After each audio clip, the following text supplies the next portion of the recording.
UFC Fight Night Saturday night, June 20th at UFC Apex in Las Vegas. Raphael Esparza joins me. I'm Scott Spreitzer, and we are going to talk about 3 fights that we're going to preview for you on this upcoming card. A couple of more fight cards at Apex, Raphael, before the gang heads to Fight Island. But we're going to get to one of the fights that's seen a lot of one-sided action in just a moment. First, a real quick note. If you have yet to become a member at DocSports.com, just want to give it a trial run. It's a real cool way to do it. You click on that link below the video, and you get a free $60 account, which you can use on any of Raphael's daily packages or any one of mine or anybody else over on the roster at DocSports.com. All right, my man, one of the bigger one-sided movers on Saturday's card is the fight between Lyman and Belai Muhammad, and the price on Muhammad has dropped as much as 30 cents in some shops, a little bit more in a few others. Majority of the action on good. Raphael, I'm just going to ask you right out, do you agree with the movement on this fight to the underdog? I kind of do. I mean, the underdog has a shot. It should be a fantastic. We have 2 strikers, and I think we're going to see a lot of action in this one. And I'm going to throw out a free play, double mortgage your house on this one. This fight will go to this. This fight will see the 3rd round, 2.5. Muhammad's last 7 straight fights have all seen the 3rd round. So, I mean, it's just going to be a fun watch, a fun fight to watch. Should be a great entertaining. Muhammad's coming off back-to-back wins. I think he's going to probably have done it early, but I just think good. It's going to be one of he's fought COVID-19. He had it, and he's now fighting. So that just tells you right there that it can happen to anybody. This fight right here probably has my number 1 entrance. I really am looking forward to the main event. But if you like a fun fast fight, this is one right here, Muhammad and good. Yeah, I think if you like Muhammad, I think if a person's out there and going to bet Muhammad, they got to think that it gets past that 2.5 round total. As folks can see, it's a big price of minus $1.75 with the way he fights. I mean, he's excellent on the ground. He's going to look to take this one to the ground. But, good is pretty strong at defending takedowns, Raphael, and that's why there's a good chance, no pun intended, that it does get over that 2.5. Yeah, and don't forget, Muhammad hasn't fought since 2019, so he may have some rust. So that scares me a little bit. Again, if I'm going to play it, and I can guarantee you, I don't know if I'm going to release it, but my wallet will have the over 2.5 rounds on this one. But this one, like I said, has a lot of question marks. Muhammad's layoff. Good, has a good chin. He has great defense on that. So, again, this fight, can't wait to watch it. Fight of the night, at least on paper, and I think it will translate into the octagon as the co-main event between Josh Emmett and Shane the Hurricane Burgos. Burgos a $1.45 favorite, $1.35 favorite, as high as a $1.45 in some shops. The total sees plenty of juice on under 2.5 right now, around a $1.45. And Raphael, I understand why folks tend to look to the under. It's a small octagon at UFC Apex. And if you watched the fight card last week, boy, you saw what happened. I mean, fighters are virtually forced to get after it after the opening bell. I mean, right away, and things can get really hairy really early in this particular octagon. Yeah, I always feel bad for if you're a ground and pound or a wrestler. This is not the octagon you want to be into because it's just really tight, really close. Striking has been probably the most noticeable when it comes to fighting in the small octagon. But yeah, dude, you got it. Fight of the night right here. Let's face it, Josh Emmett needs a nickname. How do you not have a nickname coming in to the octagon? But I like him at the plus money. His last fight, 50% of his striking was to the head, 51% was to the body, and 61% was to the legs. That just tells you fighters don't know where he's going to be going. Body, head, leg. He just mixes it up. That's why I think plus money on Josh Emmett, it really, really screams to me. He's one. I can't believe he's still a featherweight because his body is not a featherweight body. For him to make the weight, and now you tell me I'm getting a really good plus number on him. I like Emmett on this one. Burgos, no joke. He's no joke. He's going to come in ready to go, but wow, Emmett at this, I had this at a pick 'em. When I made my numbers, I had pretty much minus 120 on both sides maybe. But wow, Emmett plus money really excites me on this one. I tell you what, Shane's the Hurricane, so if Emmett wins this fight, maybe we can call him the Storm Chaser, or we'll come up with something geeky like that.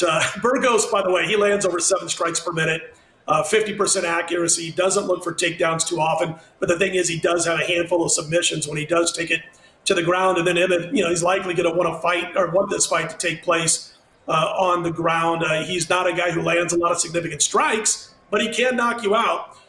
He can land that KO blow, Raphael. And Burgos, I should say, does absorb a lot of shots. I was looking at all the shots he does absorb over his fight career, and I knew it was more than the average fighter at his level, but at the same time, I didn't think it was as much as it is. That kind of surprised me a little bit when it comes to Burgos.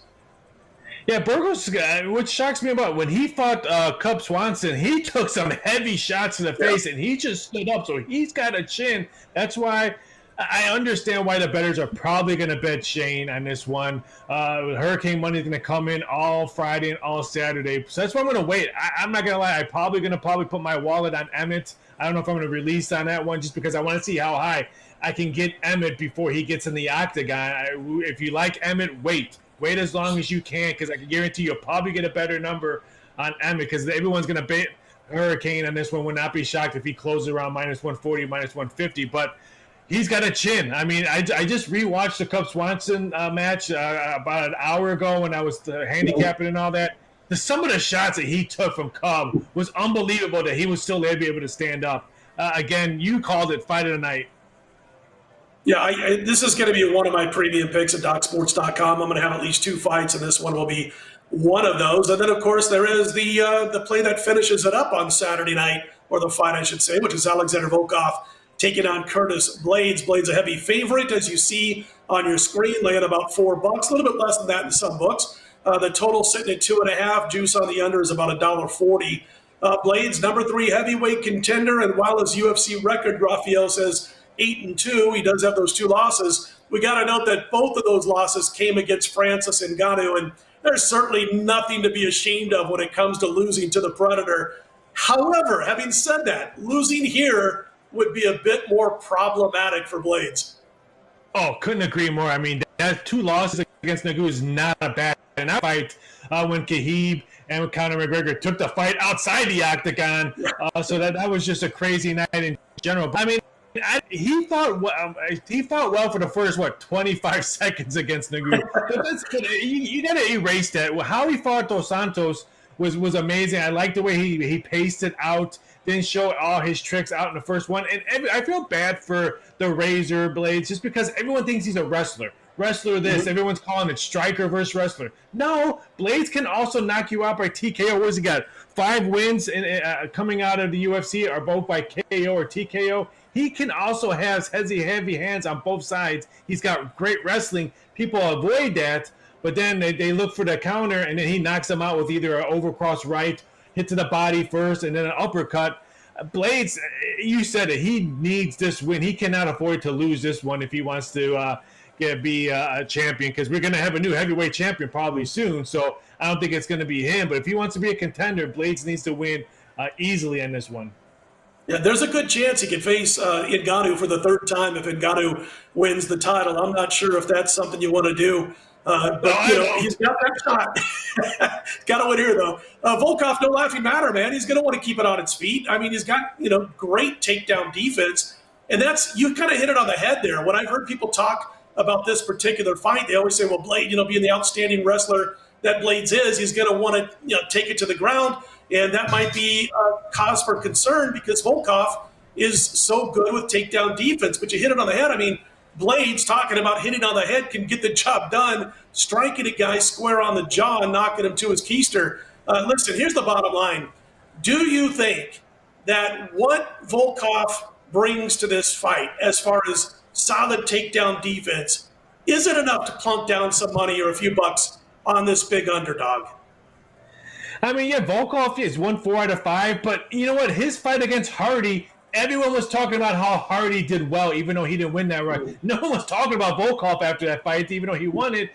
And he's just not an impressive fighter that people are going to remember. He needs to be impressive for people to be remembered if he wants to win this fight. Again, 4 out of 5 coming in this one, but I mean, he lost to Derek Lewis.